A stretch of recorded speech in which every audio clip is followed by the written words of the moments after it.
I asked 20 founders making $100,000 to $10 million a year with their startup the same question. What's the best way to find a $1 million startup idea? And 5 patterns kept coming up. In this video, I will break down each one with actionable steps you can use immediately. So how to find a $1 million startup idea? I stole the first technique from David Park. He is the founder of Genie AI making $10 million a year.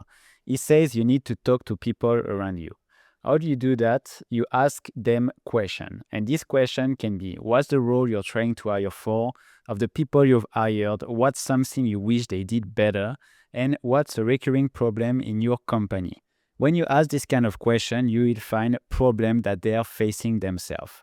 If they tell you a problem, then you can ask, if I solve that for you, will you pay me $100 to $1,000 a month to solve this problem? 9 out of 10 times they will say no, because they are just complaining to you. But 1 out of 10 they will say, yes, I would love to pay you $100 to $1,000 a month. This is when you have to go to the next step, which is figure out if you can build it yourself or with a technical person. If you are a dev yourself or you know how to vibe code, you can actually build the product yourself. But if you don't, you can also find a co-founder with a technical co-founder. And if you can make them pay before you even build it. This is exactly what Nadav did. He actually asked them to pay before he even built the product. They got $20,000 and they used that money to build the product to solve the problem. So if they pay for it, it's the best validation you can get. Then when you've built the product, you can then see how you can get in front of people similar to this person who paid first. Because even if you didn't know yet, you started by finding your perfect customer, which is the person who has the problem to solve. And when you build the solution, you can go back to this first person you asked the question to and find people that are similar to this person, because you know for a fact that these people will actually be your best customer themselves. So first technique, talk to the people around you. Second, which is pretty famous, build solution to your own problem. Now, how do you find problem to solve?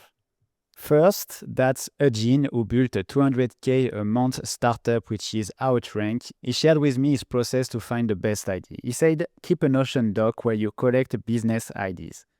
You can list 10 ideas you have in mind that are trendy on the internet or solve your own problem. Then after that, for each idea, you check the current market and competitors, which means that if you find an idea, you will go on the market and see if people already solve that problem. If they solve that problem, then you can try the solution, which is a product. You can pay for it, try it, and see if there is anything you can improve, or if the product already solved the problem well. And one of the warnings he gave me is, if an idea have no solution, no one build a product for it, don't build it. Because validating an idea is hard.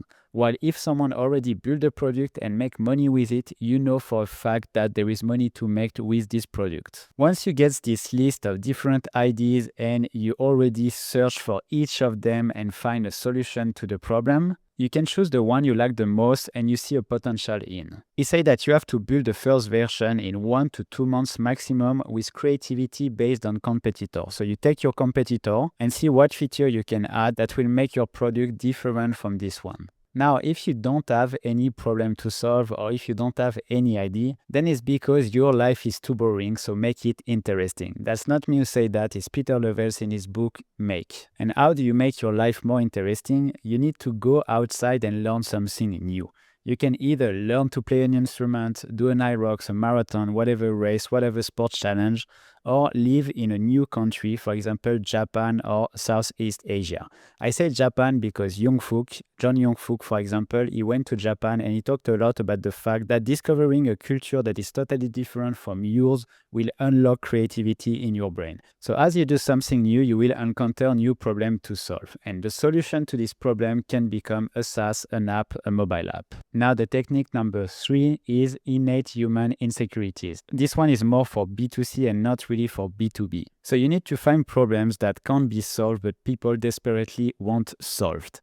This one is weird, but the more weird the concept is, the most viral it goes. And this is from David Atias, who built the app Stopper that helps you stop sugar consumption. As an example, he gives Taller. Taller is an app that makes people grow taller with stretching, which a lot of people call bullshit on because it's not really possible. But still, this app makes tens of thousands of dollars a month just because people want a solution to a problem that they can't solve. There is another one, is Penometer. It's an app where people scan their to get data and grow it bigger. Another one that is not really proven, but still people will pay for it because they want desperately a solution for their problem that can't be solved. So this is the weird part of the innate human insecurities. The second one is find expensive physical procedures people pay for, then create a cheaper AI alternative. This one is from Lotz. He says that if you identify why people want the outcome but avoid the procedure because it's dangerous, expensive, or risky, then you can create an app to solve this problem. Again, Taller is an app like that. There is a procedure to grow taller. They break your leg, they put metallic stick in it or whatever. People don't want to go into that. So if they can pay for an app that will solve this problem, they will pay for it instead of doing the surgery. There's also filters to get a certain skin, face shape, or abs. This is way easier as well as BBL surgery. You don't want to go to that. You don't want to do a surgery to change your face shape, to have lips filler. Instead of that, you will just buy a subscription that will make you look like you want to look and avoid all the procedure. So for Lotz, if you solve this problem with AI instead of surgery, you can be sure that there will be a market people will pay for. Because he say people want the outcome, not the risk, pain, or cost of surgery. AI solution is good enough for social media. We spend 70% of our time on screens, so it is important for people to look good 70% of the time. Now, if you find one of these problems, you can build a mobile app and sell the solution for $39 a year, and people will pay for it. And the way to do distribution is pretty easy. Once you get this kind of weird ideas, the virality will be way easier on social media. So you can do any video and it will get viral. Technique number 4 to find a $1 million startup idea is trend wrapping. This one again is from Lotz. The idea is simple. When a new technology launches, like ChatGPT, Sora, Midjourney, they require desktop or Discord to access initially. They are not available on mobile. That's why you can wrap it in a mobile app before official mobile launch.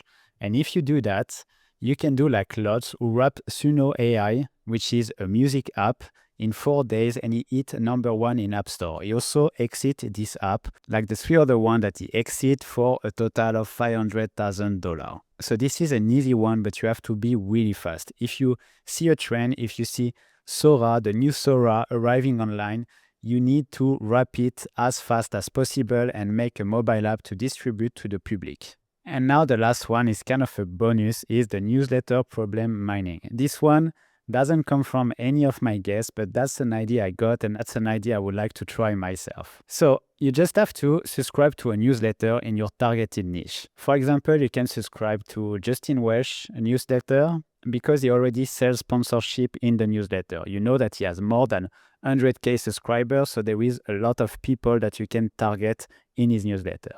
You can read this newsletter every single week or every single day, depends on the newsletter, and find a recurring problem he or she is talking about. They usually know the pain point more than anyone else. They target the pain point of their audience every single day with their newsletter, so it will be pretty obvious for you to see them. Once you see one of these problems that they try to solve, or maybe they sell an info product to actually solve this problem, you can build an app or a SaaS to solve this problem better. Once you've done it, you just have to contact the influencer straight away or the person behind the newsletter to get sponsored in the newsletter. For Justin Welsh, for example, he has a page you can pay straight away, and it's pretty easy to be featured in his newsletter. If you do that, you will target the newsletter, which is already a curated list of the ideal customers. So that's just a concept, but I think that this one will work really well. And if you want to push it further, you can also contact the person behind the newsletter and ask for a partnership like influencer marketing, or give this person a share of your products so he can also push it. And this kind of partnership happens really often. For example, with Danco, he had a lot of people who contacted him to either build an agency for him or build a SaaS to help him write his content. So these are the 4 techniques to find a $1 million startup ideas based on the 20 last founders I interviewed. If you like this format, let me know in the comment and I will keep doing that every other week. And I will put the link of this map in the description so you can download it and check it whenever you want.